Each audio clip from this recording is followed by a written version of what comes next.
بسم اللہ الرحمن الرحیم۔ السلام علیکم معزز طلبہ کرام، آپ سب کیسے ہیں؟ آج ہم نور الانوار کے سبق نمبر 160 کو پڑھیں گے۔ آج کے سبق کا عنوان ہے امام شافعی کی چوتھی تفریح۔ آج کی عبارت پڑھنے سے پہلے جیسا کہ گزشتہ چند اسباق سے تفریعات امام شافعی چل رہی ہیں اور اس کا ربط بھی آپ کے ذہن میں ہوگا کہ افعال حسیہ سے نہیں کا تعلق ہو یا افعال شرعیہ سے ہو، امام شافعی کا موقف اور ان کا نظریہ یہ ہے کہ فعل حرام جو ہے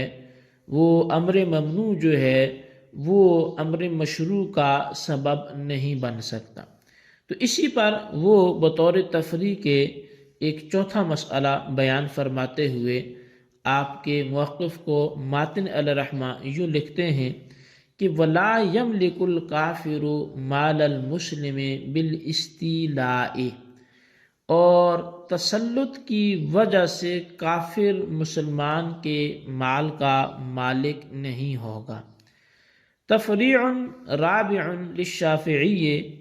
یہ امام شافعی کی چوتھی تفریح ہے۔ وذالک لأن استیلاء الکافر علی مال المسلم واحرازہ بدار الحرب امر حرام ومحظور۔ فرماتے ہیں کہ یہ کافر مسلمان کے مال پر مسلط ہونے کے باوجود اس کا مالک کس لیے نہیں ہوگا؟ وذالک، یہ اس لیے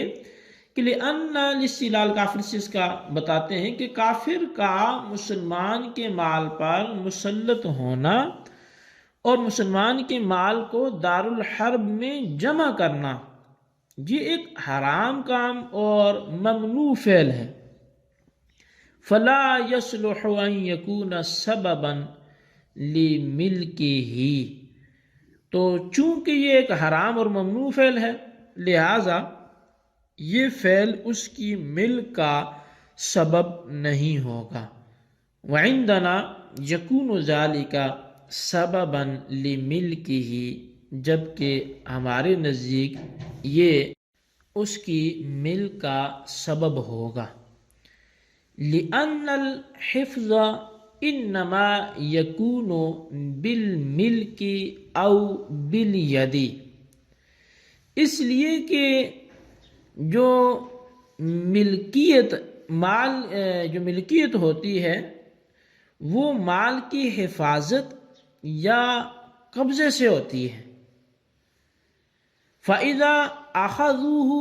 وَأَدْخَلُوهُ فِي دَارِهِمْ فَاتَ مِنَّ الْيَدُ وَالْمِلْكُ، بس جب کفار نے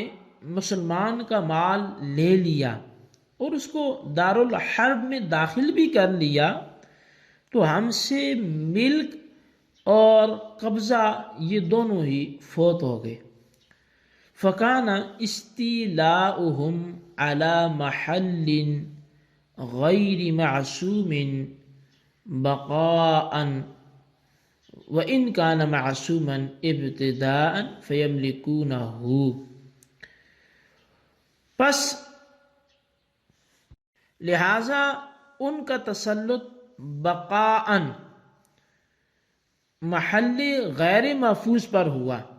اگرچہ ابتداءً محفوظ تھا، پس وہ اس کے مالک ہو جائیں گے۔ وقد ثبت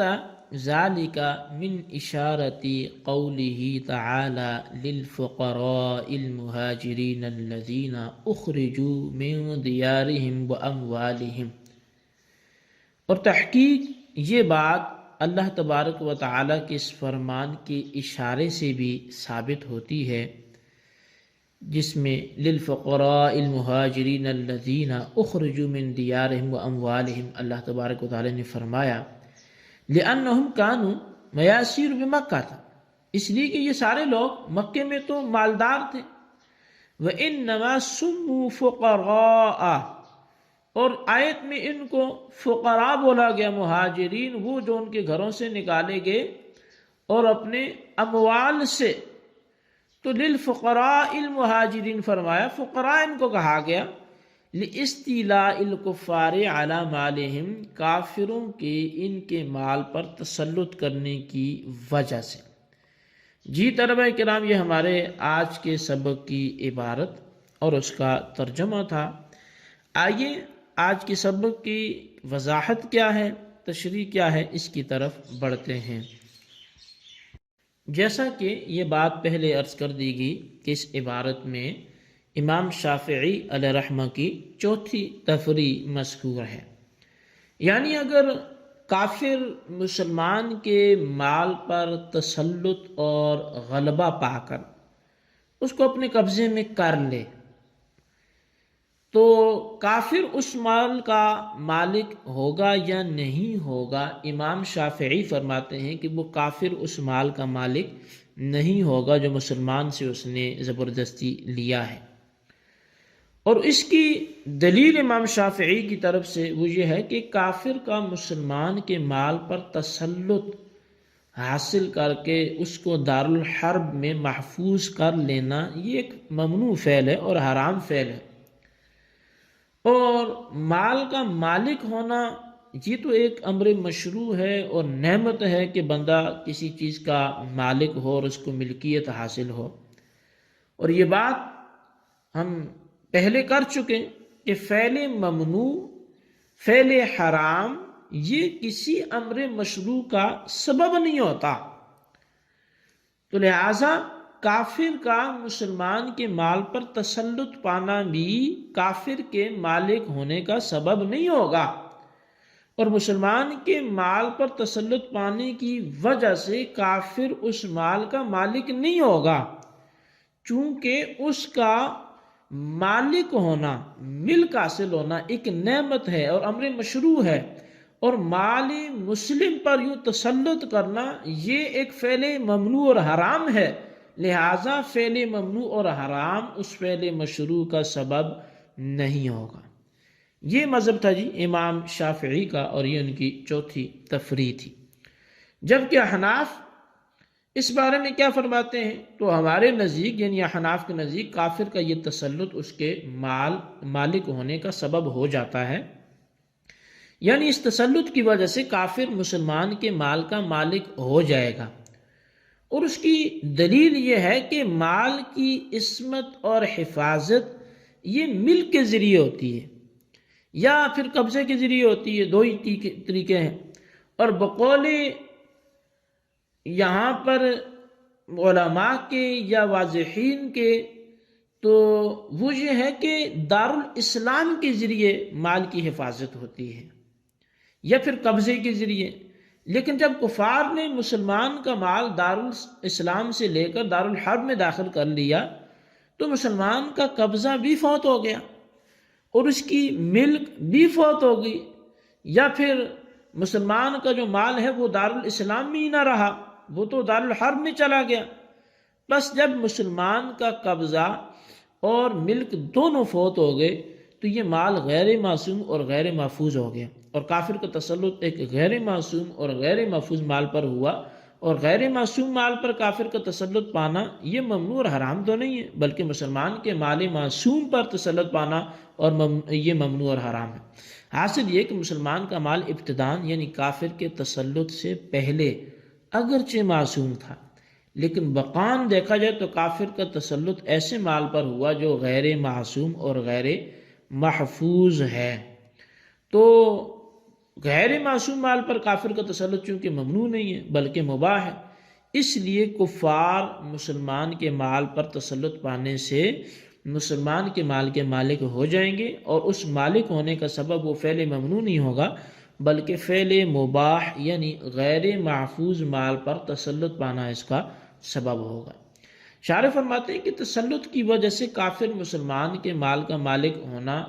یہ اشارت النص سے بھی ثابت ہوتا ہے، کیونکہ مہاجرین جو مکہ مکرمہ میں مالدار تھے اپنا مال مکہ میں چھوڑ کر مدینہ منورہ کی طرف ہجرت کرنے اور مدینہ میں مقیم ہونے کی وجہ سے ان کو فقراء کہا گیا، اس لیے کہ ان کا جو مال مکہ میں رہ گیا تو اس پر کفار مکہ نے تسلط پا لیا، اس پہ قبضہ کر لیا، تو تسلط پانے کی وجہ سے وہ اس کے مالک ہو گئے تھے۔ پس اگر کفار مکہ مسلمانوں کے مال پر تسلط پانے کی وجہ سے اس کے مالک نہ ہوتے بلکہ مسلمان ہی اس کے مالک رہتے تو محض ہجرت کرنے سے ان کو فقراء نہ کہا جاتا۔ مہاجرین کو فقراء کہنے اس بات کی دلیل ہے کہ کفار مکہ مسلمان کے مال پر تسلط پا کر اس کے مالک ہو گئے ہیں۔ جی طلبہ کرام، یہ ہمارے آج کے سبق کی عبارت، اس کا ترجمہ اور پھر اس کی وضاحت تھی جو آپ نے سماعت کی۔ آج کے سبق کو اچھی طرح سمجھیں اور اس کے خلاصے کو اپنے رجسٹر پر ضرور نوٹ کریں، بالخصوص ان سوالات کے جوابات دیں۔ سوال نمبر 1 ہے کہ امام شافعی کی اس بارے میں کیا رائے ہے کہ کافر مسلمان کے مال پر تسلط پائے تو ملک حاصل ہوگی یا نہیں؟ اور سوال نمبر 2 یہ ہے کہ للفقراء المہاجرین الذین اخرجوا من دیارہم و اموالہم جو آیت کریمہ ہے، اس سے بطور اشارۃ النص کیا ثابت ہوتا ہے؟ احناف کا مذہب تحریر کریں۔ اللہ تبارک و تعالیٰ سے دعا ہے جو کچھ ہم نے پڑھا سنا اسے یاد رکھنے کی توفیق نصیب فرمائے، آمین بجاہ